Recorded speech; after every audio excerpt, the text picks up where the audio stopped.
Dobro jutro, stopinje so šle čez 30, avtoceste so zabasane, pritožujemo se nad tem, kako se ne da živeti in delati. Dobrodošli v soparno sezono, ko ven prilezejo vse nadležnosti, komarji, kobilice, turisti in nevzgojeni otroci.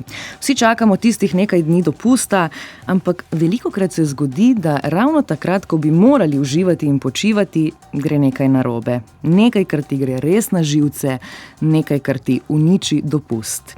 Za ene je to grd apartma, pokvarjena klima, komarji na terasi, ljudje, ki na ves glas predvajajo glasbo na zvočnikih. Zame, na primer, so to prejšnji teden bili nevzgojeni otroci. Nič glamoroznega ni bila lokacija, noben resort, nobenih ležalnikov, si pa želim miru. Zato sem šla na divjo plažo med borovce, škržati pojejo, knjiga je v torbi. In ko se uležem v senco, se potem na plažo, ki je sredi ničesar, primaja vesela mala družinica z malim bojevnikom. Čisto luškani so bili, dokler po 5 minutah ta otrok ne začne s svojim repertoarjem, vpije, vrešči, se dere, rjovi na trenutke, meče kamenje vame. Vse je njegovo, starši pa nonšalantno se pržijo pod žarki. Jaz sem cel dan živčna, jezna nanj in sama nase, ker mu nisem šla reč, ker se mi zdi, da se pač takimi zadevami na dopustu res ni za ukvarjati. Ampak najprej je čas za terensko raziskavo. Ali sem edina s to težavo, sva šla z Luko preverjati na ljubljanski beton. Kaj vi naredite v takih primerih, če se otrok dere na plaži? Načeloma različno prvo, to je del nekega dopusta, itak so otroci tam družine, če dolgo časa traja, pa se jaz preslavim. Moraš razumeti to. Je sicer odgovornost staršev, da malo gledajo okrog na druge, da pač imajo vsi mir, ampak drugače pa ne, pač se mi zdi, da ni moj biznis to. Ja, odvisno kako močno bi se ta otrok daril, pa kako bi to vplivalo na ostale ljudi. Zdi se mi, da če starši ne vidijo, da je s tem karkoli narobe, potem tudi ne bo nič spremenil, če jim jaz to rečem. Mislim, to se mi zdi zelo normalno, da se otroci derejo, ampak če pa starši ne bi nič naredili po neki cajt, bi pa rekel, če lahko prosim ga umirijo. Se strinjam s kolegom, ki je rekel, ko enkrat preveč je preveč in lepo pristopiš, normalno poveš, tako se spodobi. Ljudje so bili malce zadržani pred mikrofonom, so pa zato družabna omrežja naplavila ves bes, ki ga gojimo v sebi, tudi tisti, ki si ne priznate, ampak o tem malo kasneje. Če pa posluša kakšna slovenska Karen, 01475 2202. Mi smo torej še vedno na plaži in ležimo, rešujemo sudoku, križanke, beremo romane, ta mali pa ne neha. Staršev ne briga, on vrešči. Da ne bo pomote, to ni dojenček, to ni neko simpatično otroško rajanje s školjkami, to je iskanje pozornosti, ki je ne dobi od staršev. In zdaj se pojavi to vprašanje na dopustu, a reagirati, a kaj reči, se vtikati ali trpeti v tišini.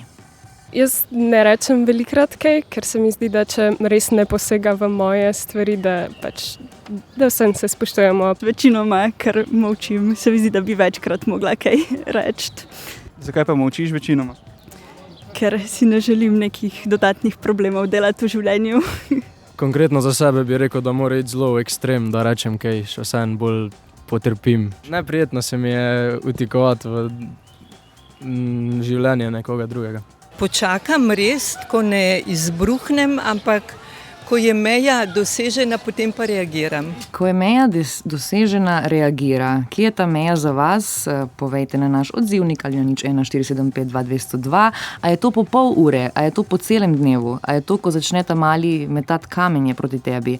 A je to, ko se vžgejo zvočniki in se vklopi balkanjada? A bi bili enako nastrojeni, če bi zvočnikov prihajal Stravinski? Ali nam grejo eni nekateri bolj na živce kot drugi in zakaj? 1001 vprašanje o plažnem bontonu in tudi naslednje, ki sva ga z Luko spraševala na ulici. Kdo ima večjo pravico do prostora na divji plaži? Tisti, ki kričijo, imajo žur, se imajo fino, ali tisti, ki je prišel po celem letu na zasluženih par dni morja? Meni se zdi, da imajo vsi isto. Zdaj, razen če so na plaži postavljena neka pravila, pa se mi ne zdi, da... Ja, meni se tudi zdi, da imajo vsi isto. Potem je pa od vsakega posameznika odvisno, kako bo spoštoval to. Rekel, da imajo vsi enako pravico biti tam. Je pa tudi fajn, da si malo obziren do drugih. da če vidiš, da nekdo tam tišini, da jih ne motiš. Oba imata pravico, ne? Samo oba ne bosta strpna pa obzirna do drugih. Mi dva, ko greva na plažo, izbirava. Če je bolj osamljeno, je bolj fajn. Če pa je gužva, moraš pa potrpeti. Če si v javnosti, je nesprejemljivo, da imaš svojo glasbo na glas. Če bi pa mojega očeta vprašali to, pa sploh, on pa ima absolutno ničelno toleranco do tega in se je že velikokrat zgodilo, da je kregal kakšne mladeniče v našem kraju in je bilo zelo neprijetno. Fotor ima ničelno toleranco, malemu je neprijetno. Iva na Instagramu je zapisala, da ukrepa tako, da jim postavijo ogledalo in se začne sama dret, dokler ne skužijo, da nekaj ni okej. Ela pravi, da trpi, dokler ne poludi. Sofija, da je trpljenje največja vrlina človeška. Lara, ker sem prava Slovenka, samo grdo gledam in vzdihujem. Romunov, ne grem na morje in imam rešen problem. Wow. Naj pa poberem brisačo in zamenjam lokacijo. Zakaj nam je tako težko pristopiti do ljudi in jih lepo govoriti, da če lahko, ne vem, sklopijo zvočnik, umirijo otroka, govorijo tišje? A so res vsi, ki povejo svoje mnenje, zateženci? Ali so le dovolj pogumni, da se postavijo zase?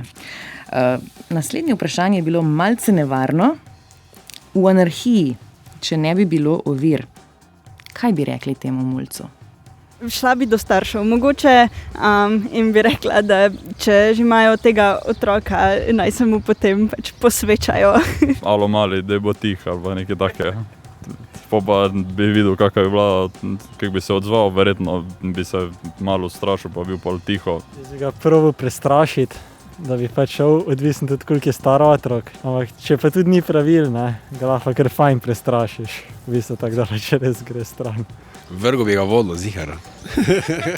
Ja, dovoljeno nam je sanjati, ampak zato pa so fantazije, da tam kanaliziramo naše frustracije in nestrpnosti in jih dejansko ne realiziramo. Spletna pamet je predlagala tudi rešitev, seveda urejeno s črko zakona. Kaj pa vi mislite? A ste za uvedbo tihih con na plažah? Ja, jaz mislim, da bi podprla, ampak verjetno morajo biti pol tudi neke cone, kjer je to dovoljeno. Ja, jaz bi tudi podprla to tiho cono. Ne vidim nič negativnega v tem, da pač kdor hoče mir, ima tam mir. Meni se zdi to dobra ideja, da imaš pač označeno del plaže, ko je pač tih del plaže. Zato, ker tudi tisti, ko hoče imeti muziko, pač grejo pol na drugi del plaže. Tako da meni se zdi to dobra ideja. Jaz bi pa to naredil na reguliranih plažah, tiho cono. Ker pač na divjih plažah je pa glih fora, da niso regulirane. Jaz bi podprl, ker se mi zdi, da mladi zdaj zelo velikrat imamo ful preveč na glasbo. Pa to je bilo kar kul, ja, verjetno. Da imajo neki tisti, ko hočejo imeti mir na plaži, da imajo pol neki tako malo nodisti svojo plažo, da bi imeli pol pač oni neki zon tam. Ne, to pa ne. To je pa takoj diferenciacija ali pa protekcionizem, ne. Ne, zato ker se mi zdi, da je to pretirano poseganje v življenje pač na morju. Včeraj sem na Instagramu objavila vprašanje, kaj gre vam na živce na plaži. Nisem pričakovala takega odziva, res se je ulilo, vsak je pristavil svoj lonček. Sem mislila, da sem sama v teh dopustniških frustracijah, ampak poslušajte odgovore.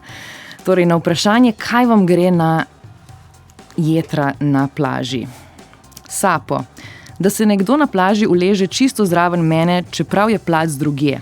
Jan, mladi starši, Eva, kadilci, Tija, otroci, Špela, folk z jadrnico, ki pride v zaliv in nabija tehno, Hana, neobzirna glasna muzika, geomulci, tisti vonj po sončni kremi, Sofija, tisti, ki šotorijo, Manca, tisti, ki mečejo frizbije, Žiga, glasni Štajerci, Nina, Ljubljančani, Mark, Taljani, Ana, Slovenci, Jerica, ljudje.